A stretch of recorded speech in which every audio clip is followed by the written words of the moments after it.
kembali. Alladzi faddala bani Adam. Ini masih mukadimah ya. Maksudnya zat, kalau alladzi itu yang artinya. Alladzi faddala, Allah yang memberikan atau Allah yang mengaruniakan bani Adam kepada keturunan anak Adam. Ya, maksudnya manusia. Wasofahu, dan mensifatinya, mensifati kita manusia Bani Adam bihadzal wasfi, dengan sifat ini, liqaulihi ta'ala, karena firman-Nya Allah Subhanahu wa taala, fi haqqihim, pada atau tentang atau terkait dengan mereka. Merekanya Bani Adam, manusia ya, kita. Wa faddalna hum ala katsirin mimman khalaqna, wa faddalna, dan kami berikan kelebihan hum pada mereka. Maknanya kami, faddal itu keutamaan atau kelebihan atau anugerah juga boleh.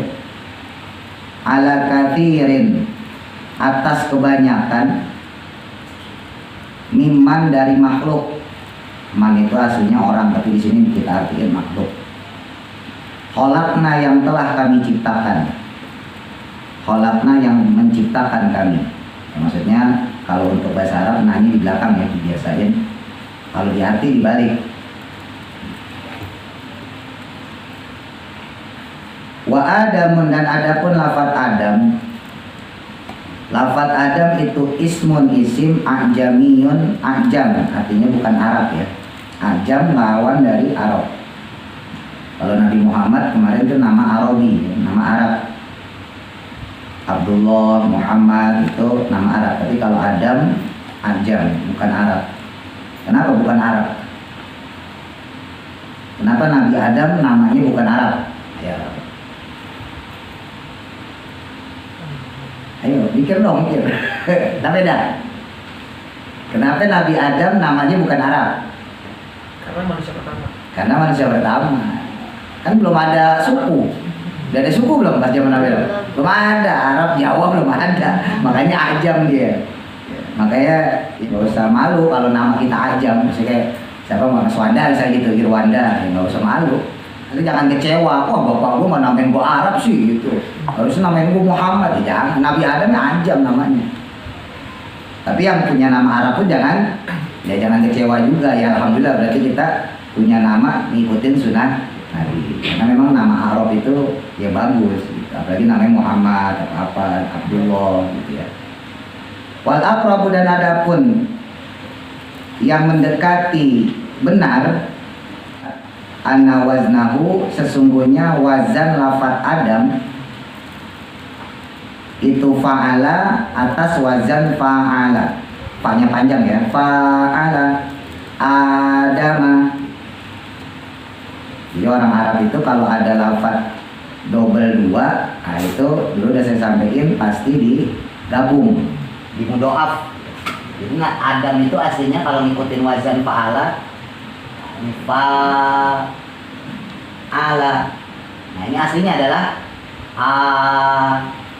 Adama. Aslinya begini, ada alif di sini. Nah, karena ribet orang Arab ya kan, ngapain dua-dua di sini? Ya kan, maka diubahlah pakai fathah berdiri. Adama. Nah, jadi mat asli kalau di ilmu tajwid, jadi mat asli. Ya, huruf aslinya gini. Ya. Kasyalaha, seperti lafaz syalah. Seperti lafaz syalah. La af'ala, bukan wazan af'ala. Jadi bukan wazan af'ala. Kalau wazan af'ala berarti bacanya a'dama. Ini kan fa'ala. Ya, kalau wazan af'ala berarti ada hamzah di sini. Af'ala, a'dama. Nah, ini menurut pengarang kitab Syarah Kalimut Ta'lim bukan ini wazannya, tapi wazannya ini. Ambil dari kata fa'ala, adama. Jadi bukan a'dama. Walaupun a'dama ini kalau kita gabung nih, a-nya kita satuin, jadinya kan gini-gini juga. Tapi wazan aslinya bukan yang ini, bukan. Kalau ini wazannya adalah af'ala. Ya, kalau Ahmad tuh diambil dari wazan af'ala, ahmada, af'ala. Tapi kalau Adam enggak, diambil dari kata wazan fa panjang, fa'ala. Ini menurut pengarang kitab Syarah Talimut Talim ya.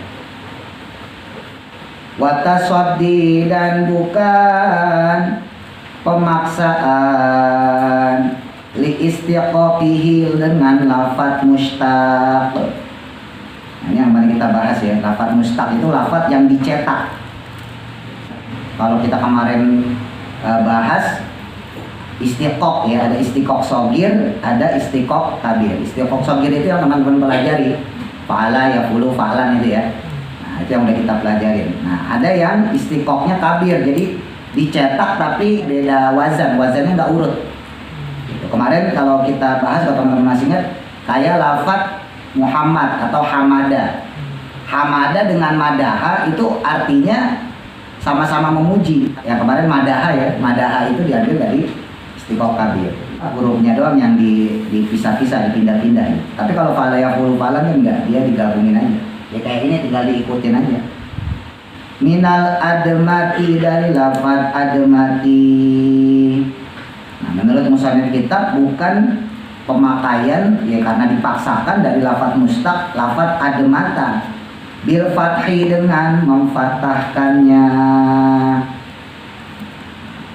bimakna, dengan makna al aswadi. Aswad itu panutan. Au min adimil ardi, atau dari lafadz adimil ardi.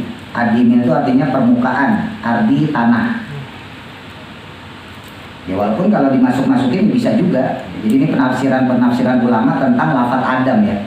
Ada ulama yang menafsirkan lafadz adam itu diambil dari kata adim. Adim itu permukaan tanah. Ya, walaupun ini kalau menurut segi syarat talimut talim beliau nggak setuju gitu ya. Tapi ada penjelasan ulama seperti itu. Karena Nabi Adam itu dibentuk itu dari saripati tanah. Jadi diambil semua tanah-tanah di bumi, saripatinya diambil, diciptakanlah Nabi Adam. Makanya ya keturunan Nabi Adam ada yang hitam, ada yang putih, ya, tergantung kondisi waktu dia turunnya itu gennya. Ya, yang putih ya berarti gennya kecampur sama gen Nabi Adam yang putih. Kalau yang hitam ya berarti kecampur sama gen yang hitam. Ya namanya tanah kan beda-beda ya. Ada yang tanah mulus banget, tanah miring itu mulus. Ada yang belok ya kan. Tapi kalau yang hitam belok kali tanahnya itu, ya, jadi udah kecampur itu. Binaan, yang terbangun alamat atas sesuatu atau hadis, ruwiya, yang diriwayatkan, anin nabi, dari Nabi Muhammad sallallahu alaihi wasallam, min annallaha, karena sesungguhnya Allah Ta'ala itu qabado, mengambil, qabadotan segenggam ya, sekepal lah kalau bahasa kita ya, mengambil segenggam, min jami'il ardi, dari seluruh tanah, suhliha, baik yang lunak tanah tersebut, wa huzniha, dan yang kerasnya. Diambil tuh ya, malaikat Jibril disuruh sama Allah ambil tanah-tanah di bumi, baik yang lunak maupun yang keras. Fakhalaqa, maka menciptakan, ya Allah menciptakan, minha, dari jami'ul ardi, minha, dari seluruh tanah yang diambil tersebut, Adama, akan Nabi Adam. Jadi Nabi Adam ada yang tanah keras, ada yang tanah lunak, disatuin, dibikin adonan kalau bahasa kita, lalu terciptalah Nabi Adam. Walidzalika, dan oleh karenanya yang demikian, yang tersebut demikian tuh singkatannya titik 3 aja. Ikhtilafat, maka berbeda-bedalah apa alwanu dzurriyyatihi, warna kulit keturunannya. Nyanya rujuknya ke Adam. Makanya beda-beda warna kulitnya, ada yang putih, ada yang kuning langsat, ada yang sawo matang, ada yang hitam mutlak. Udah hitam mutlak lagi.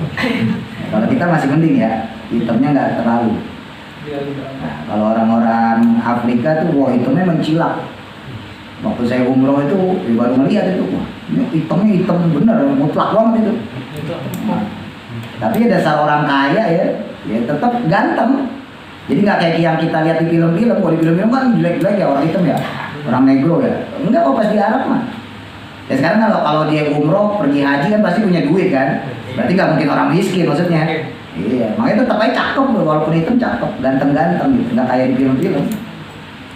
Au minal adami, atau dari lafaz adem. Nabi Adam itu diambil dari lafaz adem.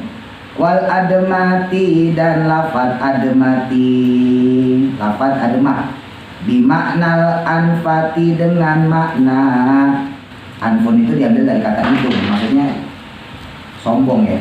Hidung itu apa ya? Kalau hakikat, secara bahasa hakikat tuh hidung itu kan madepnya ke bawah ya, tapi fungsinya ke atas. Hidung kan madepnya ke bawah nih, padahal yang dihirup itu udara. Udara itu adanya di mana? Di atas, ya kan?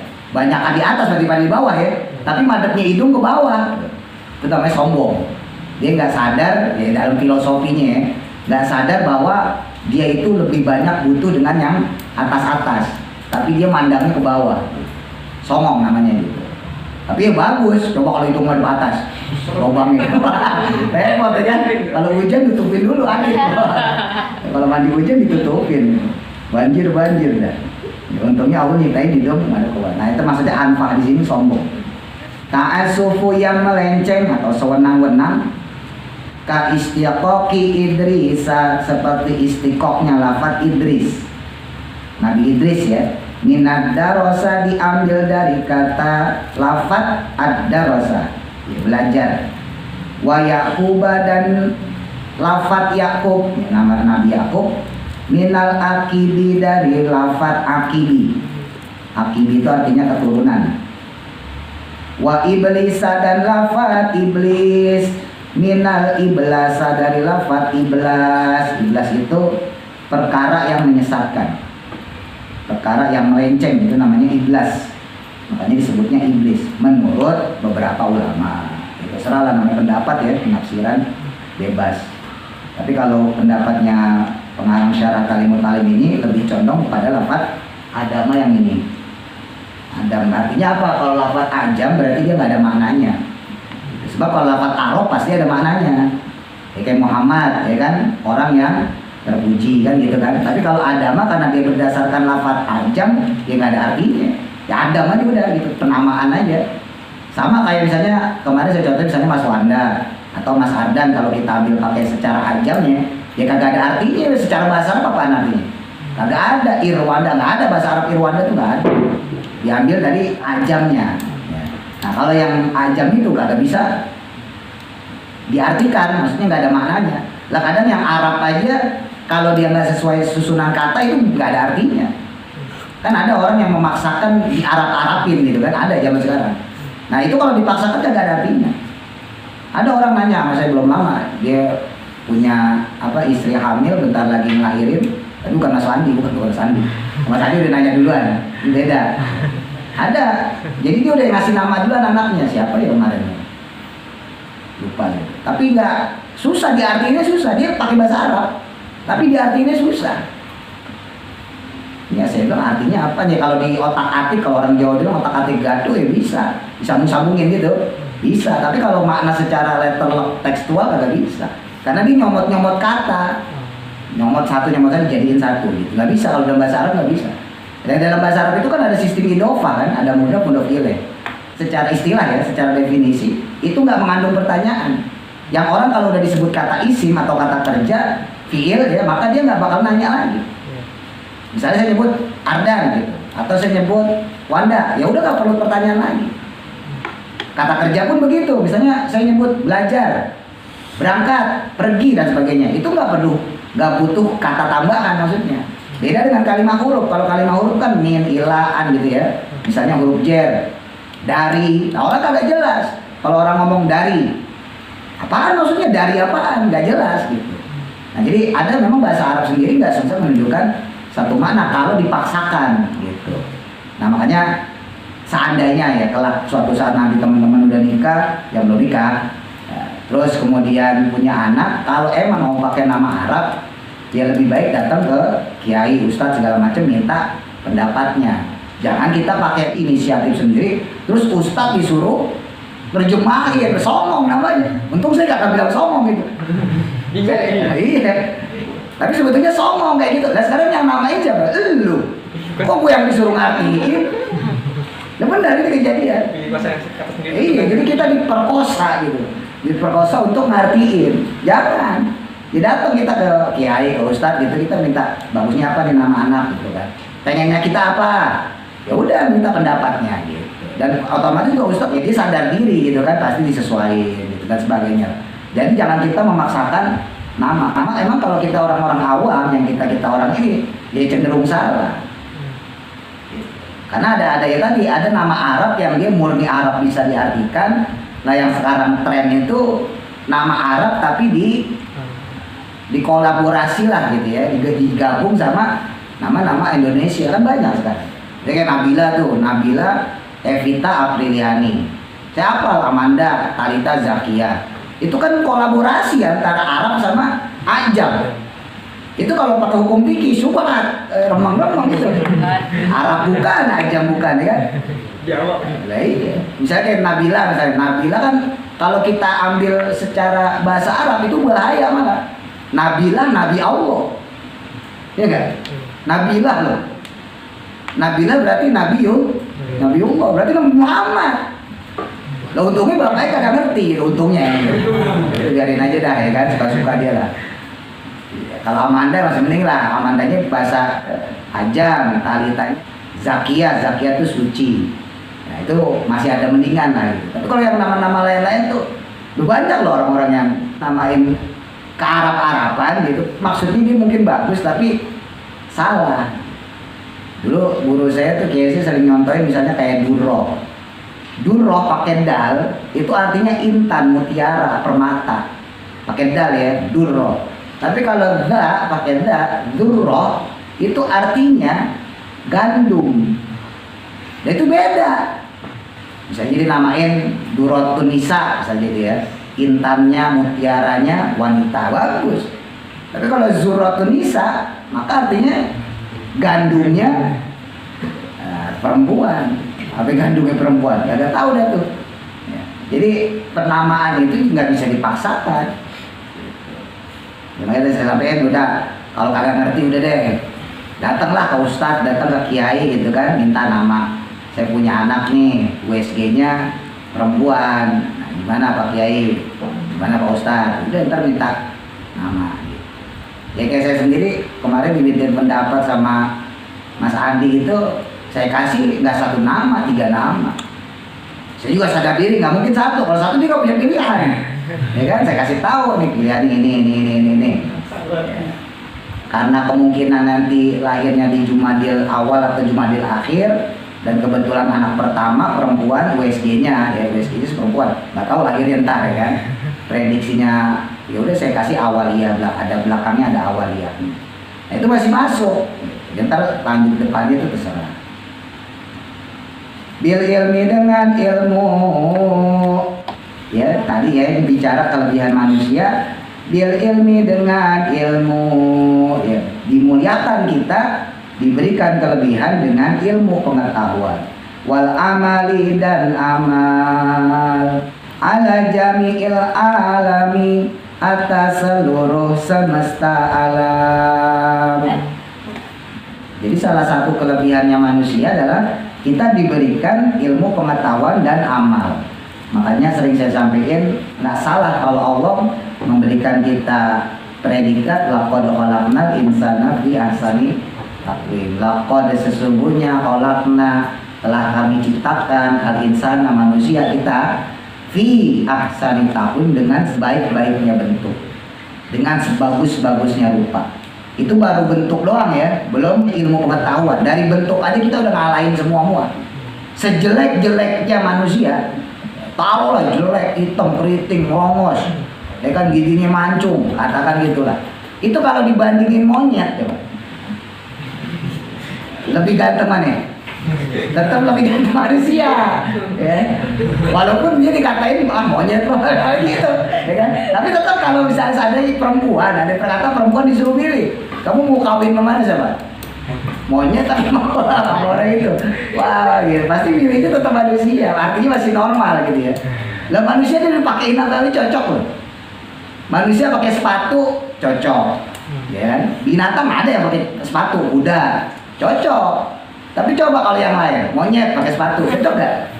Ya Pak, gak cocok kecuali topeng monyet. Ya kan? Manusia pakai kacamata nih, cocok. Kuda ya pakai kacamata. Tapi ada yang lain kagak pakai kacamata, kagak pantas. Tapi monyet misalnya lagi. Emang yang paling mirip manusia monyet doang gitu. Ya kan? Kalau ngaca mirip gitu. Ya kan? Rada-rada mirip maksudnya. Rakus di manusia itu mirip monyet. Jadi jangankan masalah ilmu, masalah bentuk aja ya, masalah fisik aja kita udah menang banyak. Malaikat segala macam tuh kalah loh, bentuknya fisiknya kalah. Hewan tumbuhan kalah fisiknya sama manusia. Tetap hebat manusia. Nah manusia itu kemudian diberikan ilmu, pengetahuan. Makanya ketika Nabi Adam diciptakan, terus kemudian malaikat disuruh sujud penghormatan pada Nabi Adam, bahasa kita ngeritik malaikat yang mereka gak mau sujud. Kenapa harus sujud segala? Apalagi Nabi Adam kemudian dijadikan khalifah fil ard ya, dijadikan pemimpin di muka bumi. Kenapa gak kita aja, kata malaikat. Nah dites sama Allah. Ya udah, sekarang kamu sebutin nama pohon-pohon, nama buah-buah di surga. Kagak bisa malaikat. Tuh malaikat loh, disuruh nyebutin ini pohon apa, ini sungai apa, ini buah apa. Malaikat kagak bisa nyebutin. Tapi Nabi Adam, karena Nabi Adam udah wa alamal asma'a adama, Allah diberikan semua pengetahuan tentang isim-isim, tentang nama-nama di dalam surga. Nabi Adam dites. Nih kamu sebutin pohon apa? Disebutin Nabi Adam satu persatu. Pohonnya, buahnya, buroknya, istananya disebutin. Nah di situ malaikat baru sadar, oh ya ternyata secara keilmuan saya kalah dengan Nabi Adam. Nah makanya di sini disebutin bahwa Nabi Adam itu ya termasuk kita manusia diberikan kemampuan kelebihan berupa ilmu dan amal. Makanya otak manusia dia itu gak terhitung loh memorinya. Teman-teman tuh ngerekam memori dari kecil loh, coba bayangin. Dari umur ibaratnya 1 hari, ya mungkin kalau 1 hari belum ingat kali ya. 5 tahun lah ya, balita ya, mulai ingat balita deh. Mungkin kita ingat tuh waktu kita SD dijairin orang, ya kan, dimusuhin orang, atau kita yang ngejairin orang, gitu, kita yang jahat orang. Pasti masih ingat kan? Nah ini masih ingat. Dulu Mas Warno waktu belum lahir mungkin, Pak Bandi belum tinggal di sini. Itu saya masih ingat, saya suka naik-naik di pertigaan sini tuh, rumah sini. Saya main layangan di atas sini, masih ingat sampai sekarang. Artinya otak manusia itu luar biasa untuk merekam itu loh. Loh itu kalau dibikin memori berapa juta gigabit, berapa tera coba. Kalau dibikin memori.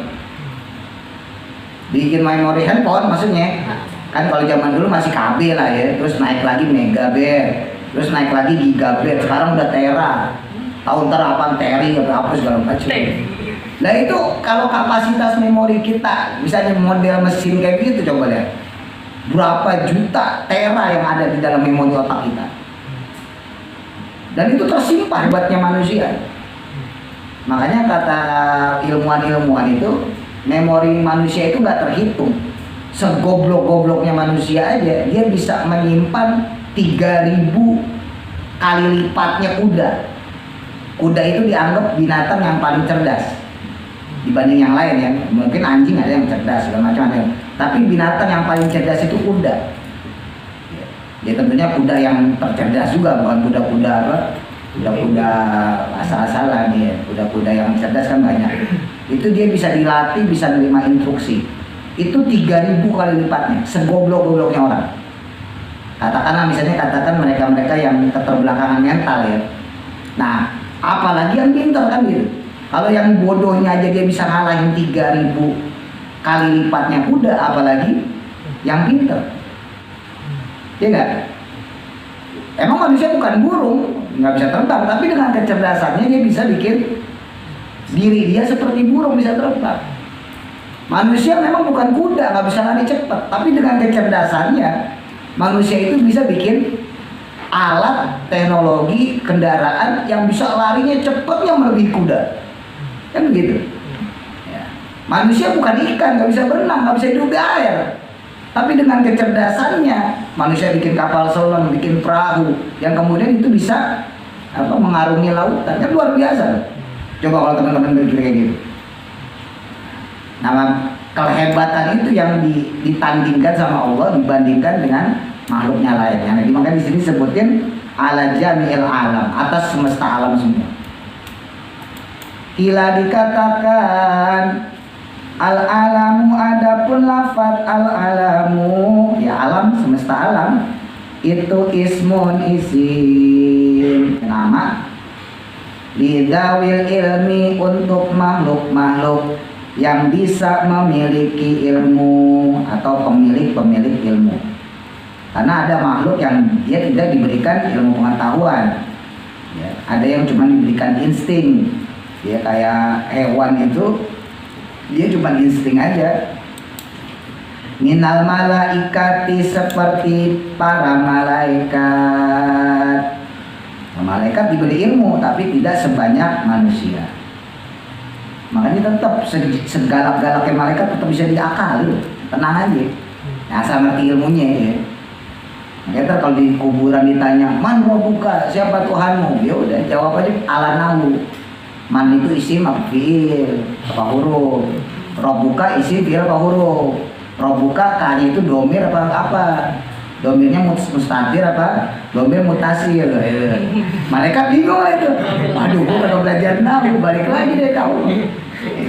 Ya Allah, ini orang menyatakan nahu. Lagian pakai nanya segala, udah lewatin. Nah, asal malaikatnya bersahabat ya.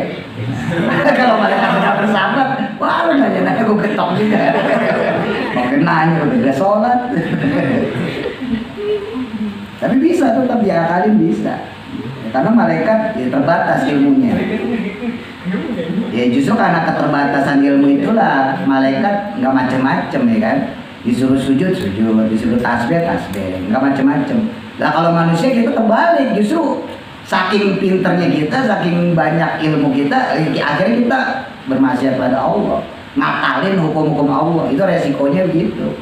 Wasaqalaini, dan ya saqalain itu dua timbangan, maksudnya makhluk jin dan manusia.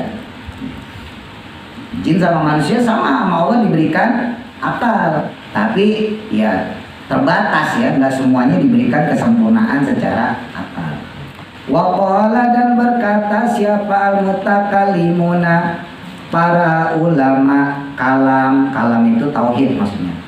Para ulama tauhid, al-alamu, adapun lafaz alam itu ismun, isim kata benda atau nama, likulli maujudin, untuk setiap makhluk yang maujud, yang ada, yu'lamu, yang diberi ilmu, bihi, dengannya, maksudnya kulli maujud.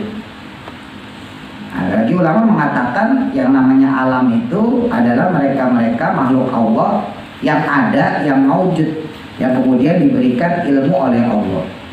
Siapa al-khaliqu, Allah yang maha pencipta. Sawaun, kana baik adanya, min zawil ilmi, dari pemilik ilmu. Zawi itu zu ya. Dulu kalau teman-teman belajar Asmaul Khamsah, zu itu termasuk yang bisa di-i'rab ya. Zu menjadi zawi. Min zawil ilmi, dari pemilik ilmu. Aula, atau tidak, maksudnya atau tidak memiliki ilmu, baik dia punya ilmu ataupun dia yang tidak punya ilmu. Katobai, seperti lafaz tobai. Tobai itu cetakan ya.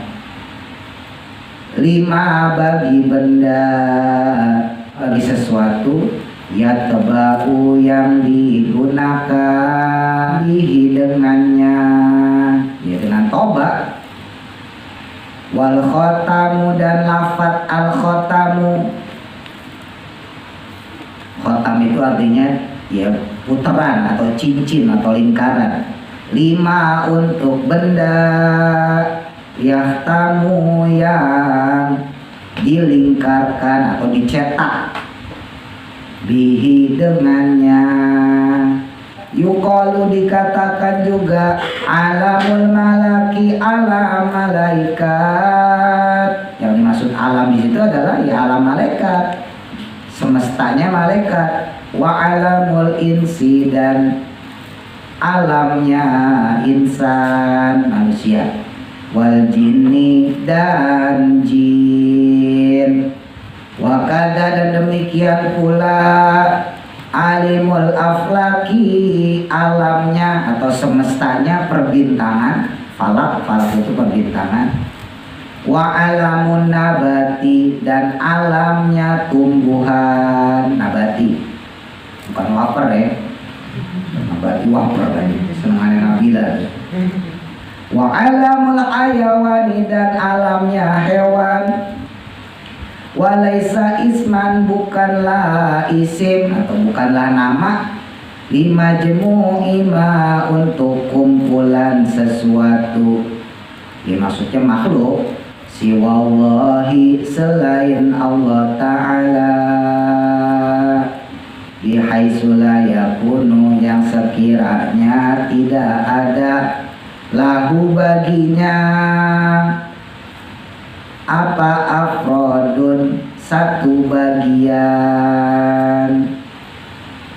bal ajzaan tetapi ada bagian-bagian jamak dari juz ya, juz ajza.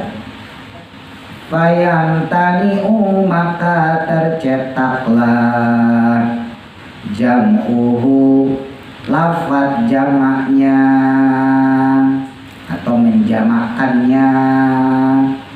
Sumia yang dinamakan bihi dengan lafaz alam. Dikaunihi karena keadaannya atau lafaz alam tadi itu alamatan menjadi alamat, menjadi tanda ala wujudil soni atas wujudnya atau keberadaannya yang membuat ya Allah maksudnya zat yang membuat kita ya, menjadikan kita, menciptakan kita. Wahwa adapun dia ya, fil asli dalam lafaz asalnya itu alamun lafaz alamun zida yang ditambah apa al alifu alif ditambah itu lafaz alamun menjadi alamun ditambahin alif lil isba'i untuk memanjangkan suara. Jadi untuk membedakan lafaz alamun yang pendek alamun dengan alamun ya supaya bacanya lebih gampang alamun. Nah maka diberilah tanda alif. Ruwiya yang diriwayatkan an Wahb bin Ibni Munabbih dari Wahab bin Munabbih salah satu sahabat yang banyak meriwayatkan hadis. Anau sesungguhnya Nabi Muhammad Sallallahu Alaihi Wasallam qala bersabda Nabi itu bukan innallaha inna lillahi alifnya dicoret. Inna lillahi sesungguhnya milik Allah Ta'ala maksudnya Allah memiliki sama niyata asyara alfi alamin 18.000 alam. Jadi Allah itu menciptakan 18.000 alam. Wa dunia dan adapun dunia itu alamun satu alam minha darinya dari 18.000 alam. Tuh luar biasa. Ya sekarang makhluk yang kita tahu aja udah ketahuan malaikat kan gitu ya. Malaikat udah punya alam sendiri, jin punya alam sendiri, tumbuhan punya alam sendiri, hewan punya, itu aja udah ketahuan. Nah sisanya 18.000 itu lebih banyak lagi. Artinya lebih banyak yang kita tidak tahu daripada yang kita tahu. Kalau teman-teman masih ingat di tafsir Yasin Nabi itu pernah ditampakin di sebuah gunung yang namanya Gunung Qaf, masih ingat ya? Nah, itu Nabi itu kemudian ditampakin di belakang gunung itu ada ya manusia tapi goib, insan manusia tapi goib. Mereka hidup ya seadanya gitu. Jadi makan sesuai hasil panen, sisanya nggak diambil ya, masih ingat ya? Miara sapi tapi yang dipotong ya seadanya, yang dia butuhkan dipotong, sisanya dibiarin, digembalain lepas aja. Nah itu satu alam yang padahal masih manusia. Artinya bisa jadi kemungkinan memang banyak manusia-manusia lain, dimensi di luar sana yang mirip dengan kita manusia. Tapi yang jelas mereka itu punya alam masing-masing. Makanya nggak mungkin kalau manusia biasa dia bisa melewati alam-alam tersebut, nggak mungkin. Kalau manusia biasa ya, beda sama Nabi. Nabi Rasul diberikan oleh Allah kemampuan untuk melewati alam-alam tersebut karena dia punya tugas untuk memberikan dakwah. Misalnya Nabi Muhammad gitu ya. Nabi Muhammad itu bisa melewati alam itu. Makanya Nabi Muhammad pernah ngislamin jin, satu kampung jin semua. Kalau teman-teman nanti umroh di situ biasanya di salah satu turnya ya, salah satu tur umroh itu lewat masjid jin. Bukan masjid jin berarti masjidnya nggak kelihatan kan? Enggak, masjidnya nggak kelihatan. Tapi di situ pernah ada sejarah bahwa Nabi Muhammad pernah mengislamkan satu kampung, yang mana satu kampung tersebut isinya jin semua. Diislamin sama Nabi. Yaitu Nabi beda ya, kasusnya beda nih. Ya. Atau misalnya Nabi Sulaiman, jangankan jin, iblis saja jadi teman sama dia. Ya enggak, ketika Nabi Sulaiman pengen mindahin singgasananya Ratu Balkis kan, datang jin, siapa yang paling cepat bisa mindahin singgasana Ratu Balkis ke tempat saya? Datang bangsa jin, wah saya bisa. Berapa lama? Ya ini engkau berdiri wahai raja, wahai Sulaiman. Kalau kamu berdiri, itu singgasana langsung ada. Ah kelamaan, saya pakai berdiri dulu. Ya kan? Datang lagi iblis nawarkan. Iblis datang, saya bisa Sulaiman. Gimana? Ya gampang, pokoknya kamu bergerak dikit aja, bergerak aja, berubah ke singgasana tuh, singgasana Bilqis. Ah masih harus butuh bergerak kan, Nabi Sulaiman. Datang orang soleh, ya, muridnya Nabi Sulaiman. Apa yang kamu bisa? Kata Nabi Sulaiman. Orang itu bilang, kalau kamu ngedip itu berubah tuh. Nah ini paling cepat nih, tinggal ngedip doang kan, cepet, nah langsung berubah. Nah itu Nabi Sulaiman itu bisa dialog loh, jin, manusia, sama iblis. Emang para nabi rasul itu diberi kemampuan seperti itu.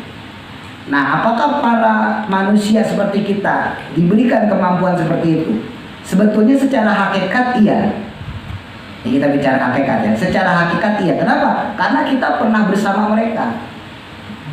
Ingat, sering saya sampaikan kepada teman-teman, sebelum kita dilahirkan, kita itu berada di alam arwah.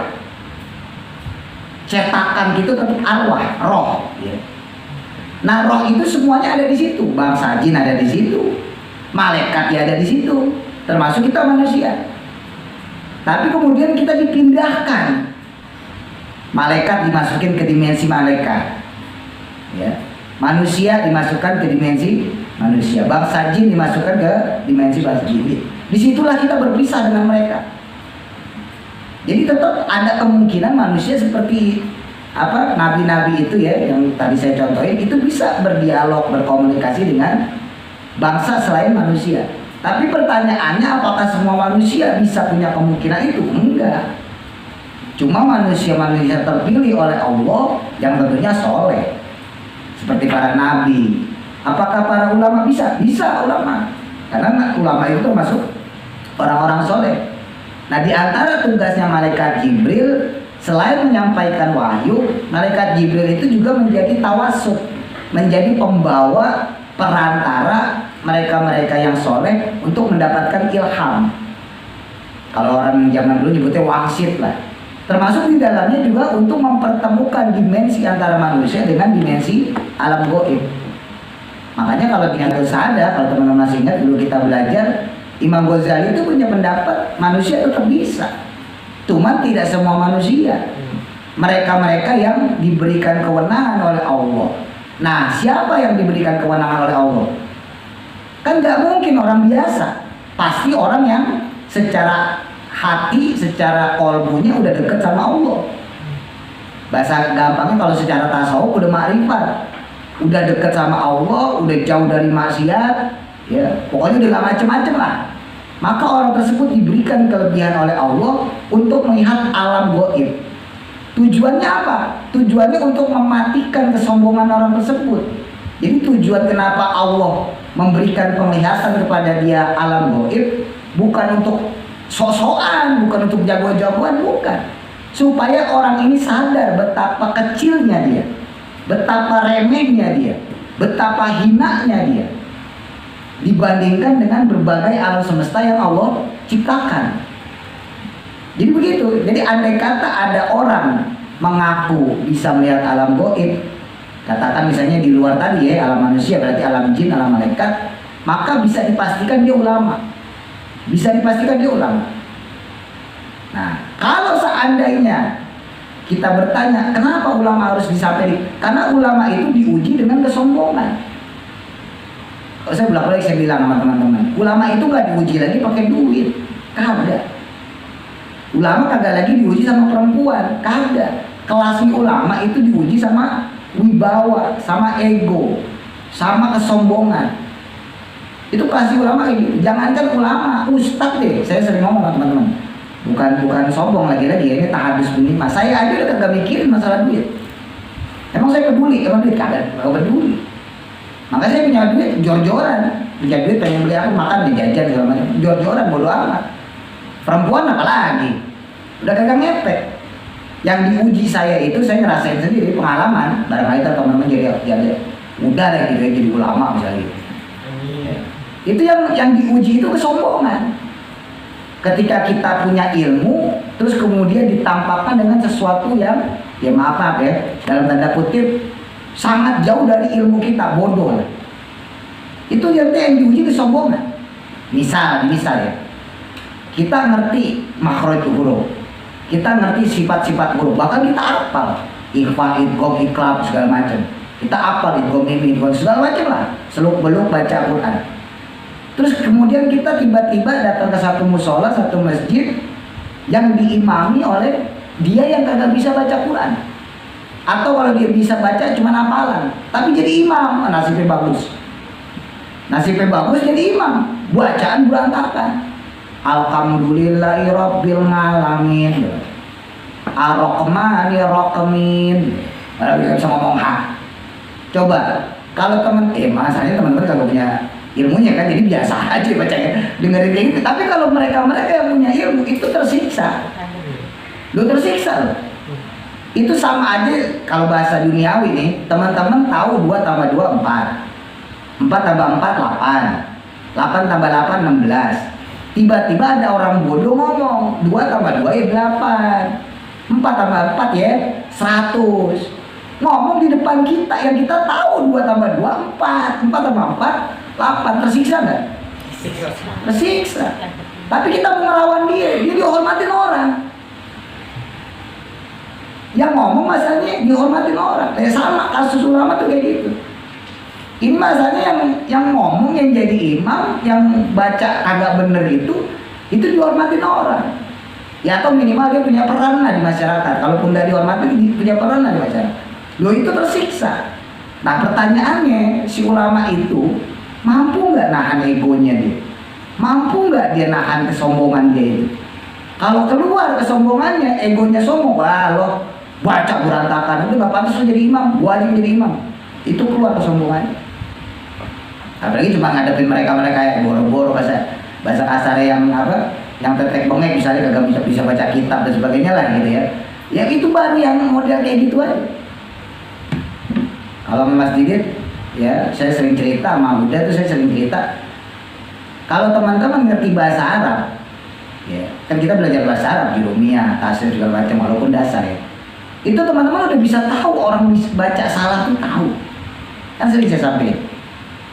Kalau Quran misalnya, kalau teman-teman pun nggak hafal Quran, itu bisa tahu. Dia baca salah tuh pasti tahu.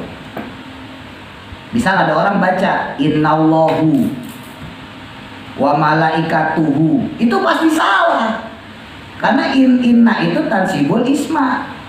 Inna itu menasobkan lafaz isimnya. Wa tarfaul khobar, lalu kemudian merofakkan khobarnya.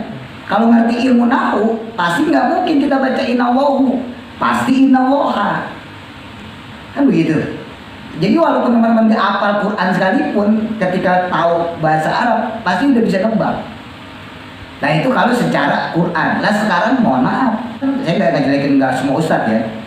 Ustadz sekarang banyak ustadz yang tren, ya karena tuntutan, ya kan, akhirnya jadilah ustadz. Jadi bukan ustadz didikan gitu. Artinya apa? Orang-orang yang seperti ini kemungkinan salahnya banyak. Kita nggak bicara kesolehan ya. Rata-rata orang kayak gitu emang solehnya soleh banget, melebihi ustadz beneran biasanya, bener. Tapi kalau secara keilmuan, ya andai kata dia baca kitab salah, ya pasti nggak bisa baca kitab, biasanya terjemahan. Nggak mungkin dia baca kitab kalau nggak bisa, pasti terjemahan. Kalau Quran pun terjemahan, lalu salah dia bacanya. Kalau dia salah, ditegur lah misalnya sama orang yang, atau misalnya teman-teman lah, gampang gitu, yang ngerti minimal dasar-dasar ilmu nahu. Nah pertanyaannya, dia berani nggak ngakuin kesalahan dia? Dia baca salah, misalnya dibaca innallahu, sesungguhnya Allah. Terus teman-teman tegur, Pak Ustadz salah itu. Yang inna itu tansibul isma wa tarfaul khobar. Inna itu menasobkan isim, jadi bukan innallahu, tapi innallaha. Nanti yusoluna baru. Nah pertanyaannya si ustadz yang kita tegur itu, berani nggak dia untuk mengakui kesalahan dia itu? Nah ketika tidak berani, ya berarti dia udah gugur, udah kalah secara kesombongan. Wah kagak, ente baru belajar nahu kemarin sore aja, gua kan udah ustadz lama. Jadi yang keluar bukan ilmu tapi ego, kesombongan. Gua kan udah ustadz udah lama. Dan kejadian sekarang tuh banyak. Zaman sekarang tuh begitu maksudnya. Nah pertanyaannya sekarang kepada kita nih, kalau kita balik lagi ke alam goib tadi. Nah ulama-ulama itu kan tadi saya sampaikan bertarung dengan ego dia, kesombongan dia, merasa dirinya udah pintar, merasa dirinya udah hebat, gue udah bisa baca kitab, gue udah bisa begitu-begitu. Maka karena Allah sayang sama ulama, diberikanlah hidayah, diberikanlah petunjuk oleh Allah, untuk supaya dia sadar bahwa dia itu hanya makhluk yang hina, hanya makhluk yang rendah. Maka salah satu cara Allah untuk membuat dia sadar adalah diberikanlah dia gambaran-gambaran alam goib. Baik itu yaqozo secara sadar terjaga ya, baik secara mimpi. Ya itu Allah bisa-bisanya Allah lah memberi petunjuk kepada dia. Tapi yang jelas Allah pasti bikin dia sadar. Nah jadi tujuannya kenapa Allah memberikan gambaran-gambaran alam gaib kepada para ulama, orang-orang soleh, tujuannya agar mereka sadar bahwa sehebat apapun mereka punya ilmu, tetap yang lebih hebat itu adalah Allah. Sehebat apapun dia menguasai satu tempat, tetap yang lebih hebat adalah Allah, karena Allah menguasai semua alam. Makanya mafhum mukhalafahnya, saya sering nyampein kalau ada orang sok-sokan ngerti alam gaib, sholat pas-pasan, kadang-kadang kagak sholat malah, ya, zikir, ya kadang-kadang kalau maunya doang, baca kitab kagak bisa, baca Quran berantakan, ya pokoknya standar orang awam lah. Terus dia ngomong, saya melihat alam gaib, saya melihat jin, saya melihat malaikat. Nah itu kemungkinannya dua, kalau gua goblok gila. Ya, kesimpulannya kalau nggak goblok gila. Udah itu aja.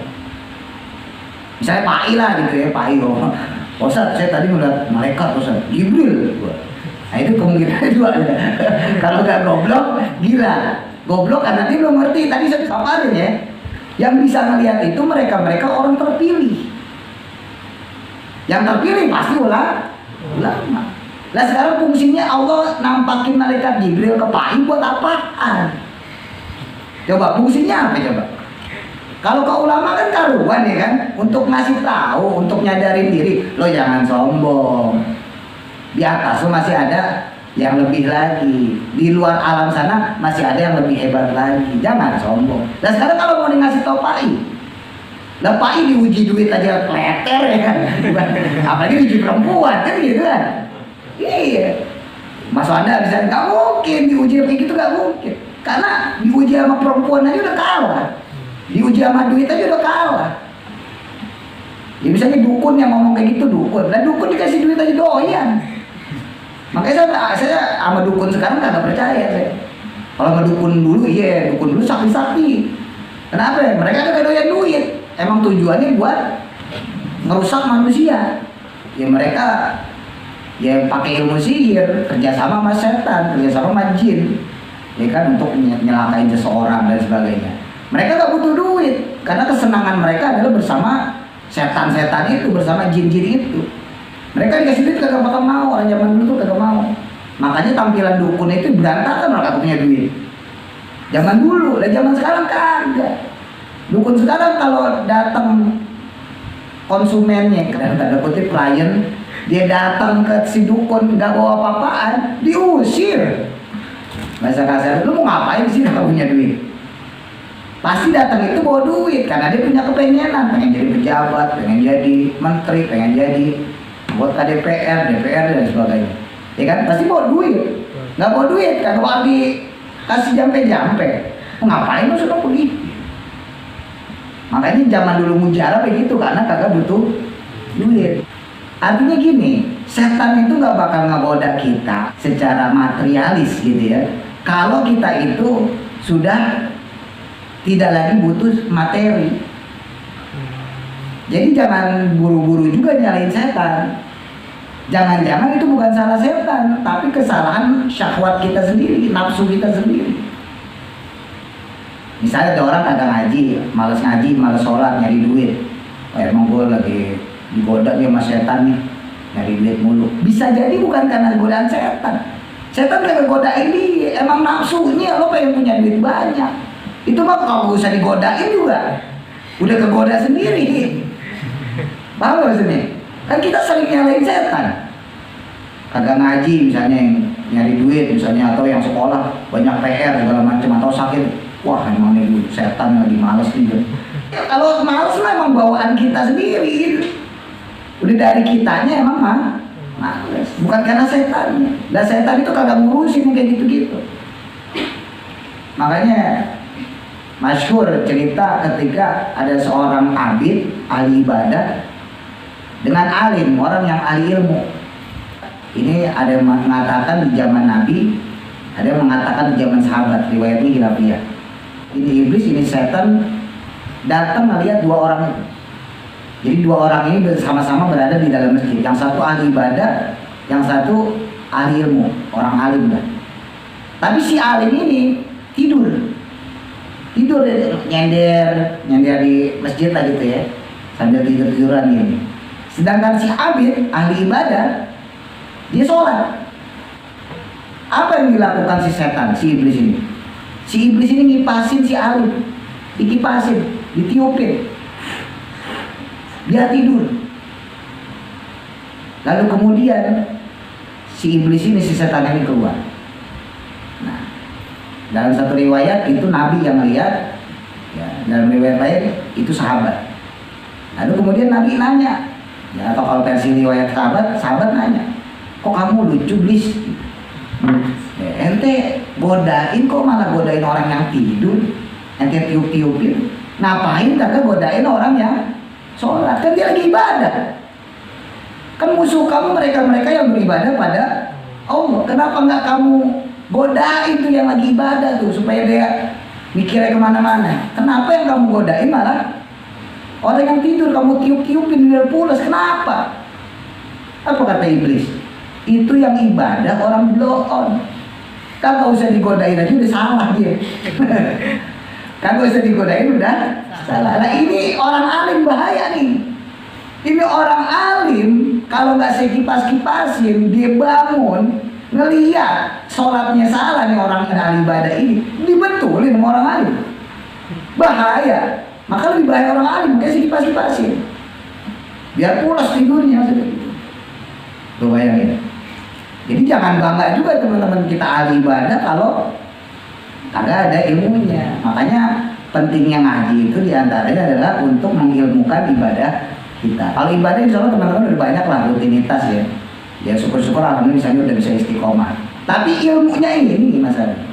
Masih ibadah kita berilmu nggak? Ilmu secara syariatnya, secara fikihnya, ataupun secara hakikatnya. Nah, saya kenapa ngasih tau kayak gini? Barangkali di antara teman-teman satu saat nanti jadi ulama misalnya, atau jadi guru ngaji atau macam-macam. Kita nggak ada yang tahu nasib kita. Nanti akan ngerasain bahwa ujian itu sudah tidak lagi datang dari duit, udah nggak lagi datang dari materi, kagak. Orang kalau ulama tuh apa aja keturutan. Saya kemarin ngomong tuh sama Om Ubay. Saya kan udah balik cerita sama teman-teman. Saya ini orang miskin. Bapak saya tukang koran. Ibu saya cuman ibu rumah tangga. Tapi alhamdulillahnya karena saya punya ilmu, saya minta sama Allah, ya Allah, saya nggak punya rumah, pinjemin kayak rumah, dipinjemin. Ya Allah, saya motor dulu rusak, jelek. Ya Allah, berikan saya motor, kasih motor. Ya Allah, santri saya dikit. Mudah-mudahan bisa bertambah biar manfaat buat orang lain. Mulai banyak santri. Makanya yang kayak begitu-gitu nggak bakal lagi diuji itu sama Allah. Kenapa? Karena udah lewat semua. Saya nggak bakal diuji sama duit kalau saya punya duit. Kalau Pak I masih diuji sama duit, kalau kan nggak punya duit. Kan gitu. Mau pengen beli ini kagak bisa gitu. Atau mau buy pengen begini nggak bisa. Lah kalau saya punya duit, yang penting jangan ngutang aja ya. Ya bisa ngomong terngutang lagi. Maksudnya saya punya duit, makanya saya nggak mungkin diuji sama duit. Diuji sama kekurangan nggak mungkin. Kalau Mas Wanda masih diuji sama duit, kok bayaran besok nih, akhirnya ngomong bapak kan gitu, masih diuji maksudnya. Perempuan udah masih diuji, bapak mau bayi masih diuji sama perempuan. Ada yang umurnya di atas, ya kan, senang sama gue, gimana nih? Gue terima gak? Masih diuji. Nah kalau Ustaz kagak ada pikiran kayak gitu, udah lewat, semuanya udah lewat. Makanya ujiannya adalah kolbu, kesombongan. Sombong nggak? Makanya kenapa saya suka nongkrong segala macam. Habis ngaji nih kita ngobrol. Saya sering main misalnya sama Pak Non, mau ngobrol sama orang-orang jamaah yang lain. Itu tujuannya bukan apa-apa, buat ngancurin kesombongan. Semakin teman-teman lupa dengan jasa saya ngajar, berarti saya semakin berhasil. Karena saya punya prinsip gitu. Kalau teman-teman masih nganggap saya guru, masih nganggap saya ustadz, ya itu buat teman-teman bagus ya. Tapi buat saya kagak bagus. Buat saya nih maksudnya, buat saya kagak bagus. Kenapa? Karena nanti saya toma. Berarti saya, kalau orang Jawa bilang tuh mundat-mundat, ngungkit-ngungkit apa yang teman-teman dapetin itu dari saya. Ntar teman-teman bakal belajar di sini tentang ta'lim, betapa dahsyatnya seorang guru kepada murid. Nah saya nggak mau itu gitu. Makanya saya bilang ini ta'lim ini buat teman-teman. Ya, untuk kita para pencari ilmu. Tapi ntar kalau teman-teman udah jadi guru misalnya gitu, jadi ulama, jadi ustadz atau jadi apa lah, jangan lagi pakai ta'lim. Ya, pakai yang agak tinggian gitu ya, syarahnya termasuk ta'lim atau adabul alim muta'alim gitu, yang ngarang ya aja si Masyari. Itu pakai yang kayak gitu. Tapi kalau model ta'lim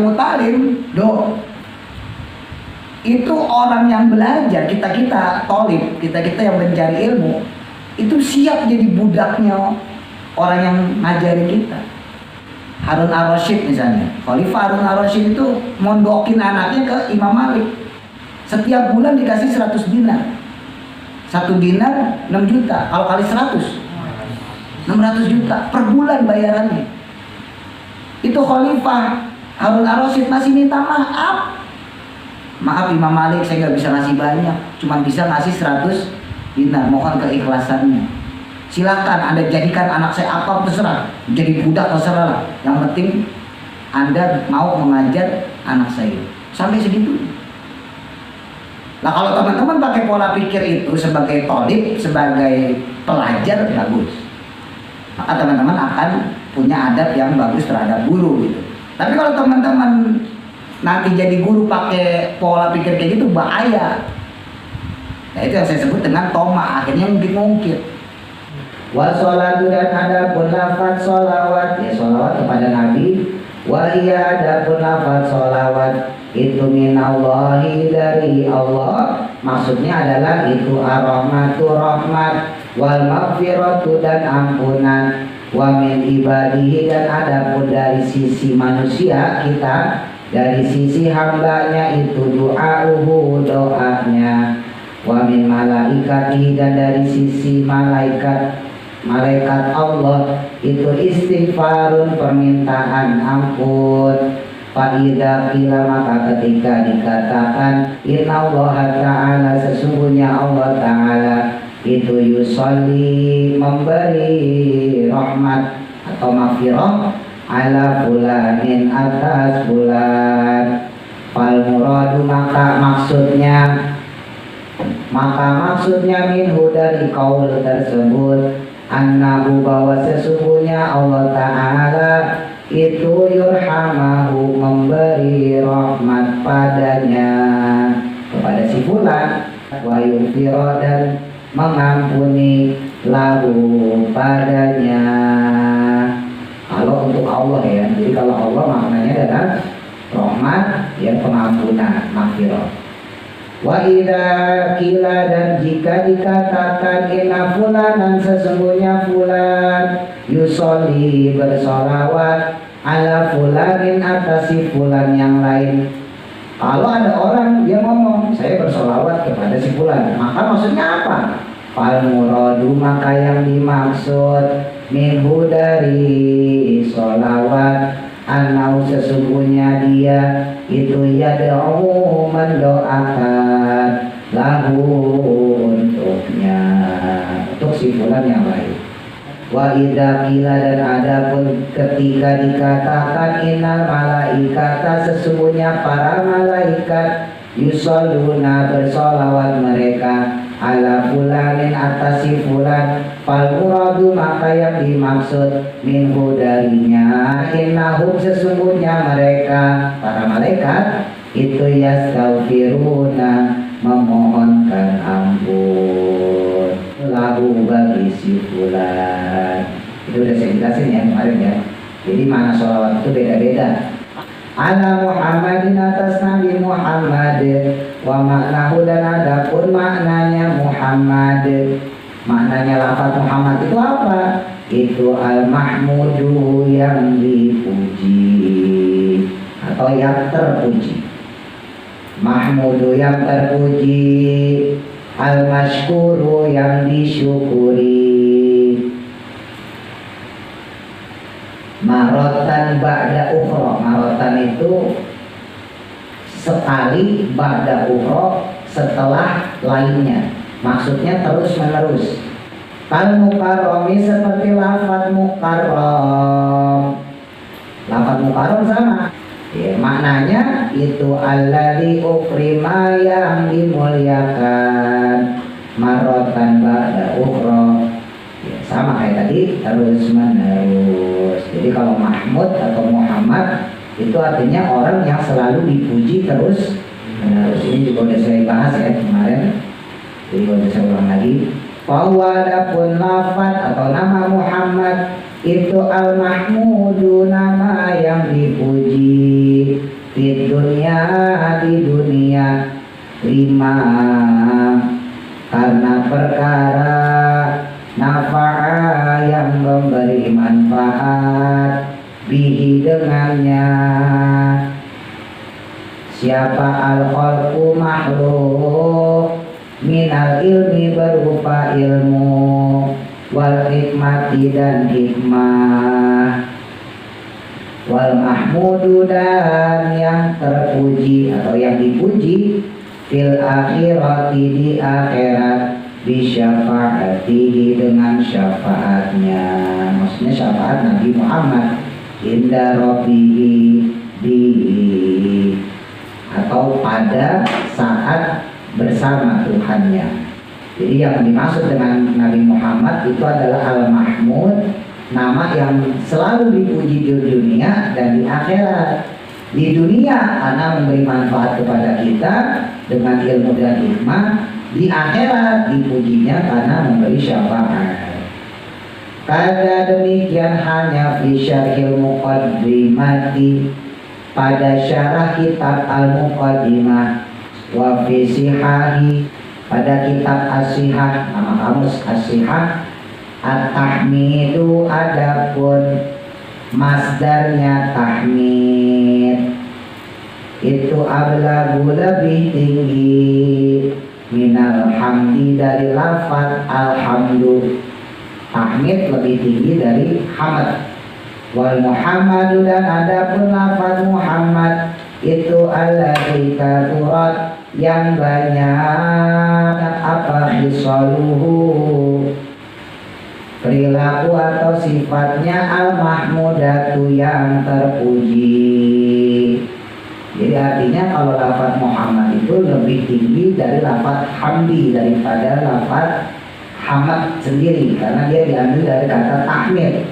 Saking banyaknya perilaku yang terpuji. Jadi perilakunya bagus semua, tapi perilaku yang terpujinya jauh lebih banyak. Karena ada orang yang perilakunya biasa-biasa saja.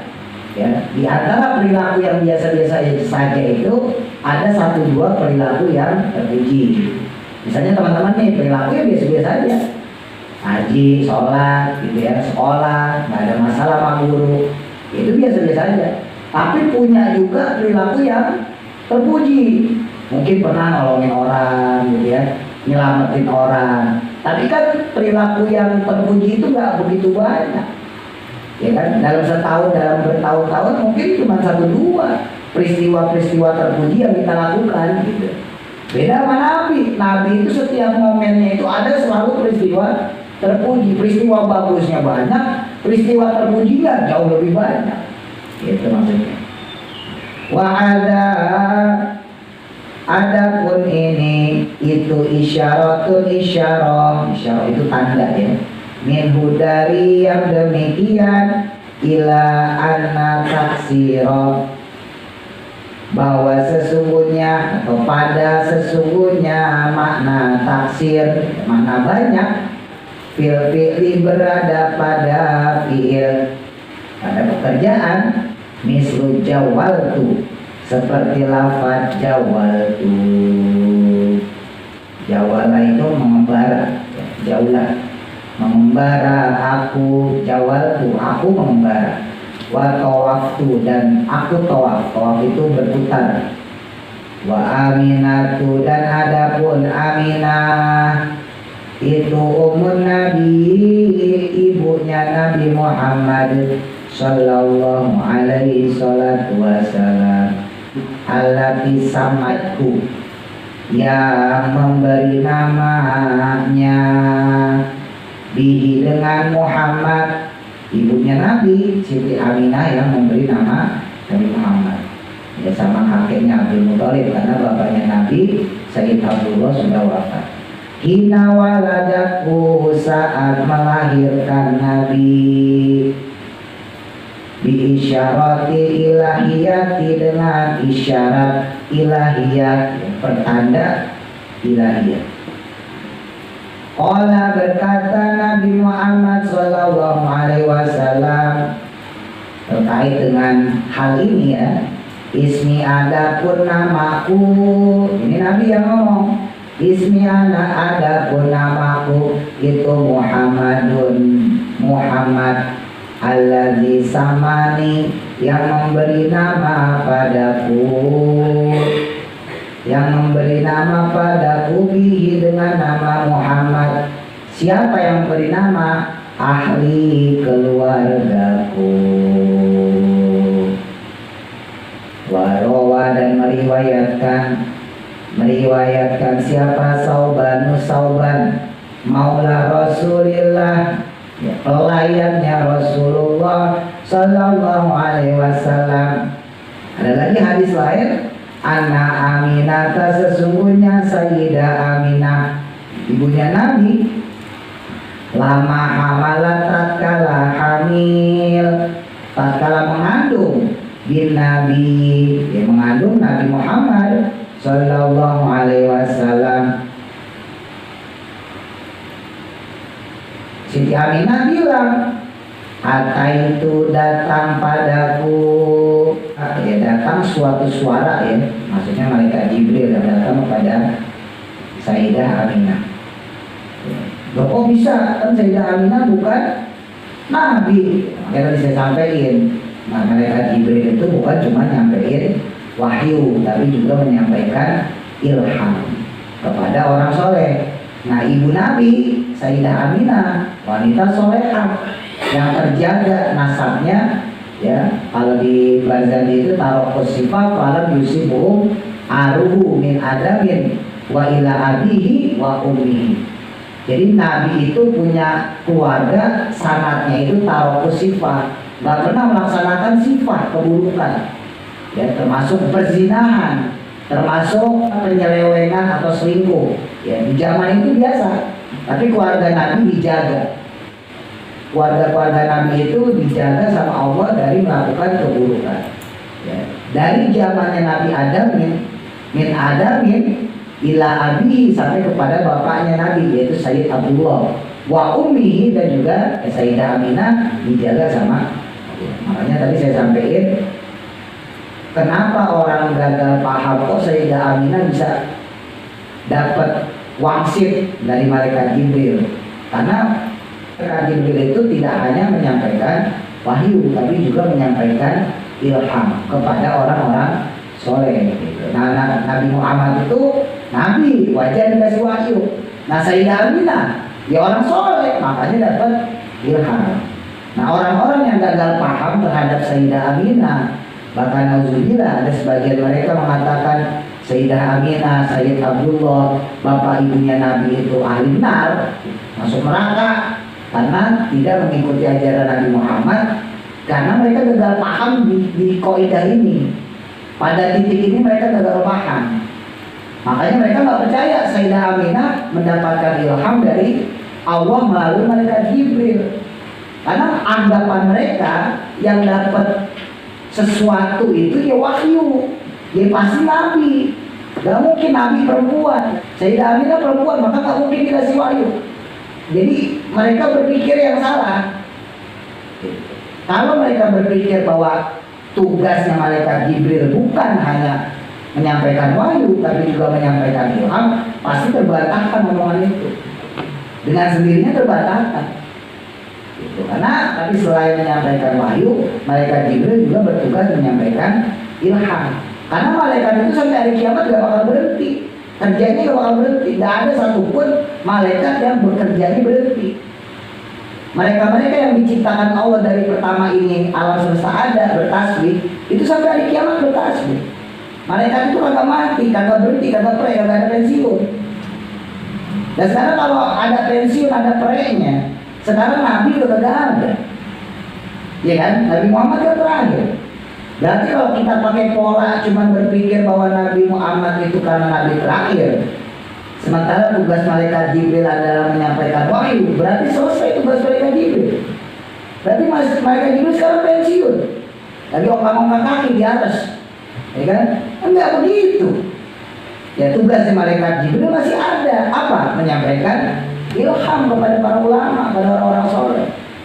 Dan itu sudah terjadi dari zaman malaikat Jibril diciptakan, bukan baru sekarang, bukan baru zaman Nabi Muhammad, apalagi baru zaman Sayyidah Aminah, bukan, itu dari zaman dulu, dari zaman Nabi Adam. Bahkan dari malaikat Jibril itu sendiri diciptakan, malaikat Jibril tugasnya begitu. Makanya dengan begitu terbantahkan bahwa Sayyidah Aminah itu, kalau orang-orang yang agak kurang suka ya, kaum-kaum ingkar sunnah, dia mengaku Islam tapi dia nggak meyakini kenabian Nabi Muhammad melalui ibunya. Ya mereka itu menganggap Sayyidah Aminah itu murtad, Sayyidah Aminah itu kafir. Karena Islam itu baru berada pada zaman Nabi Muhammad. Jadi gagal pahamnya di situ. Dan yang kedua yang saya sampaikan, mereka menyangka Sayyidah Aminah, Sayyid Abdullah, bapak ibunya Nabi ini bukan ahlul kitab. Padahal di zaman Nabi itu nggak ada ahlul kitab. Ya, cuman kan di zaman Nabi waktu itu kan masanya masa patro, ya, masa kekosongan karena tidak ada Nabi. Makanya orang yang ada pada zaman tersebut, kalau mereka berbuat dosa, ada diazab sama Allah. Itu ulama Ahlussunnah wal Jamaah sepakat. Makanya nggak bisa Nabi punya bapak punya ibu dihukumi kafir, orang itu masa patro, gitu ya. Apa yang dikatakan Sayyidah Aminah? Hatta itu datang padaku, ya, satu hatif, satu suara tanpa rupa, ya. Fakila, maka dikatakan, hamalti, mengandung kamu. Suara tersebut bilang, kamu itu mengandung. Bisayyidi hadhil umati, dengan seseorang atau seorang pimpinan umat ini, yaitu maksudnya Nabi Muhammad. Kalau di kitab Bazali disebutin qad hamalti bisayyidil alamina wa khairil bariyah. Disebutin bahwa wahai Aminah, kata malaikat Jibril, kamu ini sedang mengandung sayyidil alamin, ya, seorang yang akan nanti kelak menjadi pemimpin alam semesta, wa khairil bariyah, dan sebaik-baiknya makhluk ciptaan Allah. Ini Nabi Muhammad. Fa idza waqa'a, maka tatkala lahir alal ardi, di bumi, fauli, maka ucapkanlah, ya, karena perempuan pakai ya, ya. Kalau misalnya laki-laki kul, fauli, maka ucapkanlah, uiduhu, aku berlindung padanya, pada Allah, bil wahidi, dengan Allah yang Maha Esa, min syarri kulli hasidin, dari keburukan setiap orang yang hasud, orang yang iri. Summa samihi, kemudian berilah nama dia Muhammad, dan dengan nama Muhammad, terus kasih nama Muhammad. Falamma wado'atu, maka tatkala dia melahirkannya, maksudnya melahirkan Nabi Muhammad, samatku, maka memberi nama dia hu, akan bayi tersebut, Muhammad, dan akan nama Muhammad. Sayyidil Arabi wal Ajami, pimpinannya orang-orang Arab, wal Ajam. Wallahu a'lam. Bismillahirrahmanirrahim.